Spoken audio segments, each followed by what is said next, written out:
For most of us, the difference between time spent in the city and time spent in nature is noticeable. We feel notable changes when we go from one to the other, but what about those other spaces? What about those little natural areas that are tucked away within our cities? Some would say that these spaces are safer because they're closer to the city, to more people, but is that really true? Or is being around more people just another opportunity to run into the wrong kind of person?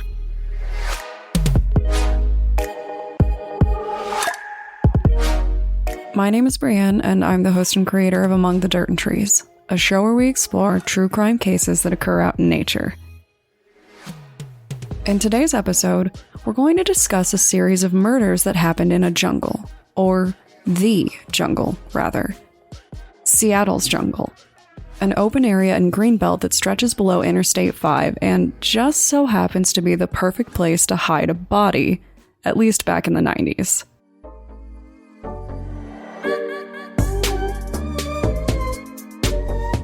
DeWayne Lee Harris is a man that is known as Chilly Willy, or the slightly more serious Seattle Jungle Killer. In 1997, he began a crime spree that would turn quite a few heads, but the full extent of his crimes would be an ongoing topic of discussion. See, Harris was a serial killer, but we can't exactly trust him in anything that he says for the same reason that we struggle to trust in so many others: his ego. In 1997, Harris was out with a friend when he met his first known victim. Her name was Denise Marie Harris, and I was a little surprised that no one seemed to jump on the similarities between their names. If I didn't know any better, I would have assumed that they were related, but they weren't.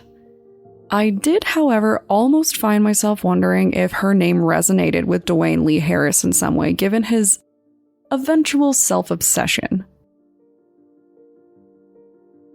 The three of them met on the street, and it wasn't long before he and his friend decided that it was time for the evening to take a turn for the worst. They attacked Denise, quickly overpowering her.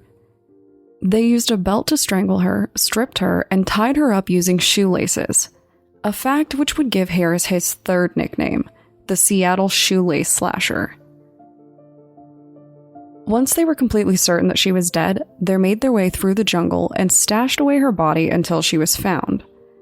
And then, it was 1998. Harris's next victim was a woman named Antoinette Jones. She was found in February of 1998, but evidence shows that she more likely died at the end of 1997 as well. The evidence would also show that she was once again strangled with a belt. Like Denise, she was tied up with shoelaces and abandoned in the jungle. Now, when later prompted, Harris would admit that he killed her on purpose, but he claimed that it wasn't a random instinct to kill. This was before he wanted to fully lean into his identity as a serial killer, and he told police that she stole drugs from him. Harris's third and youngest known victim was also found in 1998. Her name was Olivia Smith. He left her abandoned in an outdoor stairwell not far off from where he left his other victims. But at first, you wouldn't know that Harris did it. Olivia was stabbed, she wasn't strangled.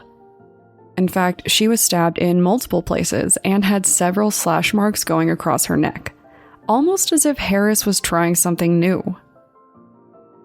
He explained this altercation away as well. According to Harris, the two got into a fight over an agreement that they had.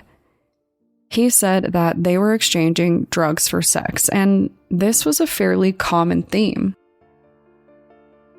Each of the victims were believed to be drug users, and there was also likely suspicion that the three women were sex workers as well.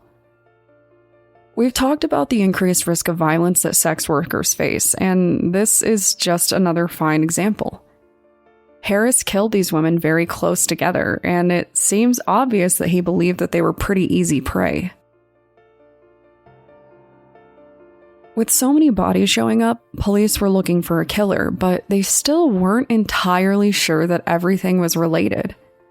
The area was kind of considered to be bad by itself. Fortunately, or unfortunately, Harris wanted to clear this up for them.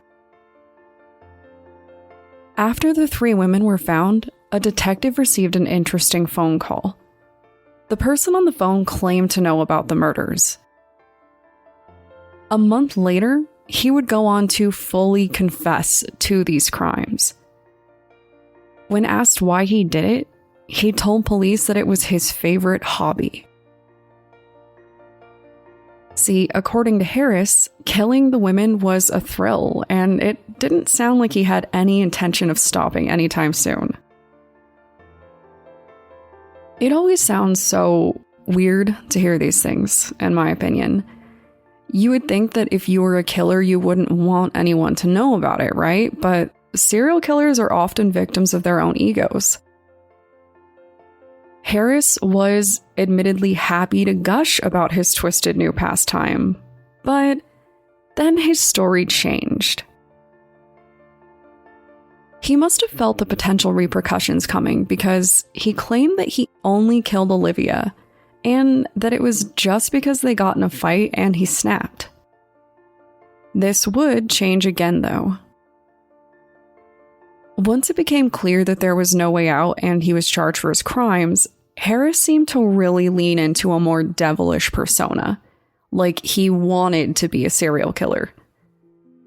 He was known to have outbursts and was actually restrained during his time in court. It was during this time that he really began to glow. First, he claimed that he only confessed because his crimes weren't given the right respect. He was annoyed that police and society had yet to discover that a serial killer was actually loose in Seattle.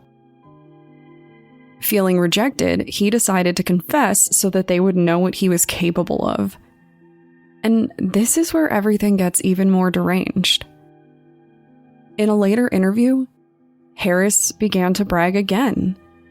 This time, he was happy to share that he might have killed more than 30 other people during his reign of terror. Though police only managed to charge him for these 3 crimes, he seemed fairly insistent that the potential for them to find other bodies is there. But we still don't know how realistic this is.